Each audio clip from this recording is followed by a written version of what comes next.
Okay, as you can see, we're getting into a portion of the canyon where the walls are basically vertical. So it's time to get in the water and hike. And I can promise you this water is ice cold. Some waders would be nice about right now. On a hot August day, this feels great, but this time of the year it's a little chilly. And I can hear some cascades up ahead.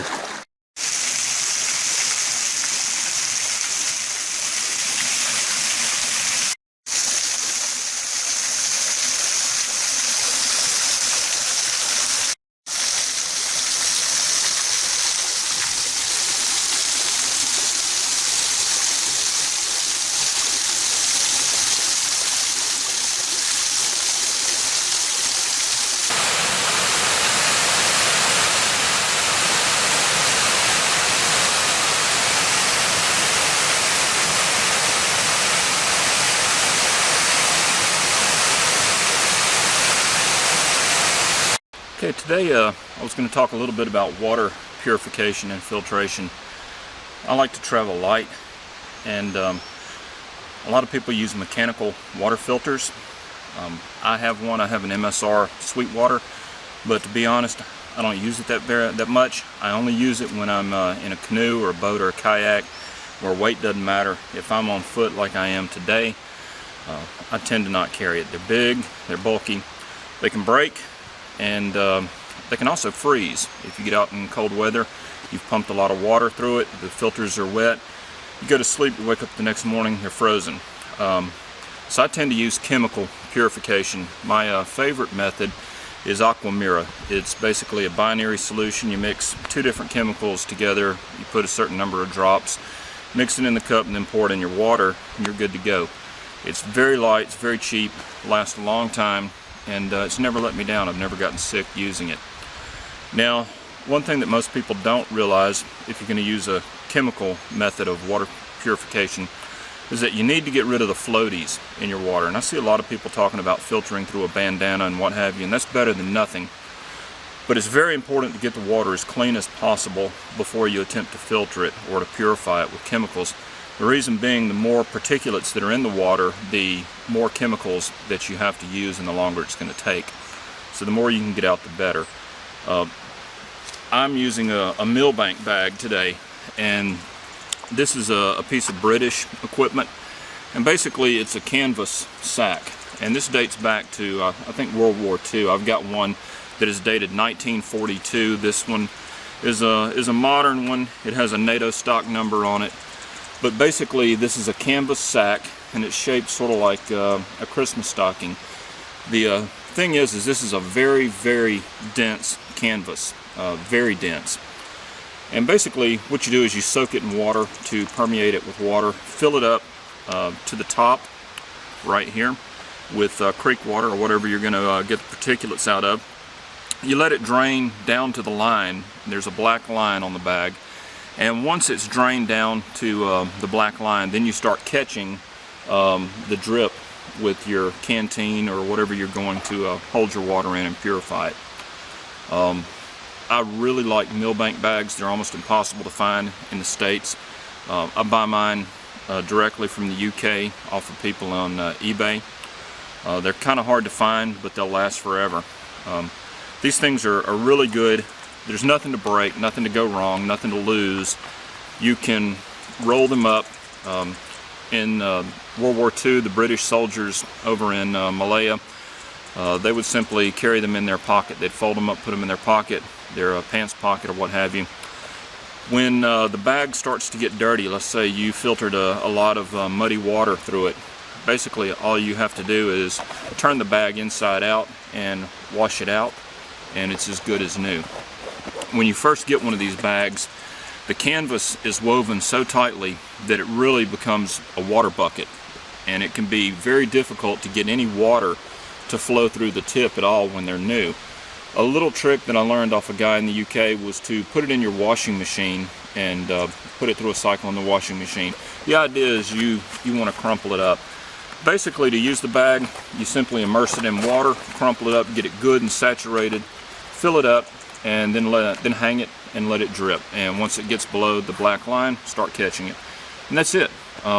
Once it's done, you've got some very, very clean water. Now, it's not pure enough to drink, but it's gotten all of the particulates out of it, and you'd be surprised what all it will catch. So anyway, let's go check it out, and I'll show you how it works.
So that's it. That's all there is to it. I really like it because it's cheap, simple, low-tech, nothing to break. I don't know why it hasn't caught on here in the United States. I guess it's not high-tech enough, expensive enough, or fancy enough to appeal to the backpacking crowd. And I rarely see them on any of the bushcraft forums, but to me it's a no-brainer. It's a great piece of gear. And you can stick it at the bottom of your pack, and it requires absolutely no special care whatsoever. So anyway, I'm going to hike on down the canyon. It's a beautiful day. It's better than being in the office, that's for sure. This is one of my favorite areas. It's the Sipsey River Wilderness area in northwest Alabama. If you ever get a chance to visit it, it's a wonderful place. This is a good example of the will to live. Take a look at this tree. It's growing out of the side of a limestone cliff, and it's reaching up and out towards the sun. And look at the roots. The roots are grabbing onto the side of the cliff. That's solid limestone all the way down, finally to the ground, and there we go, into the soil. All along this overhang right here. It finally found soil. So it's the old expression, never say die. That's a good example right there. Well, this entire canyon, this entire area really, in the Sipsey, is full of natural overhangs, and these make great natural shelters.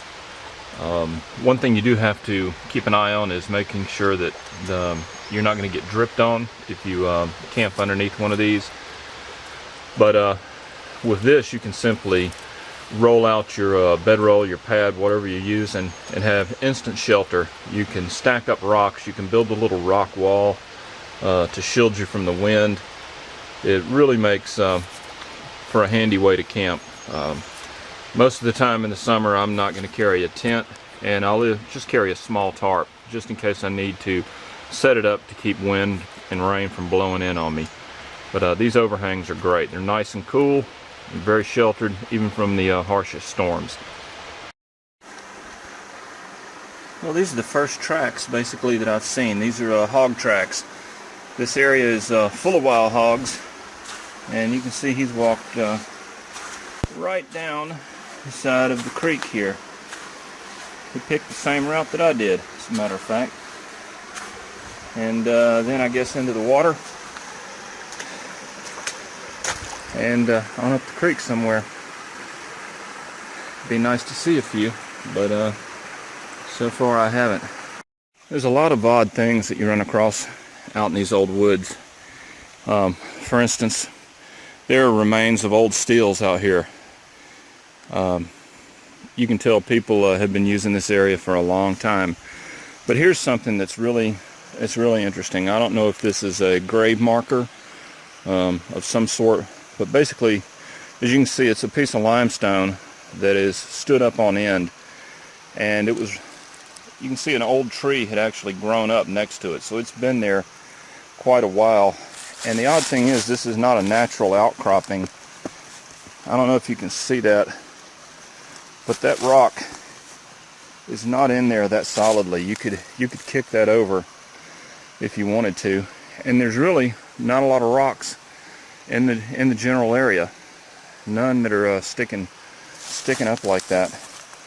And given its proximity to an old still, and when you think about back in those days just how far into the woods this was and how hard transportation was, it really makes you wonder. I've looked and I can't see any inscriptions on it, but that's not uncommon for those old tombstones to not have any inscriptions.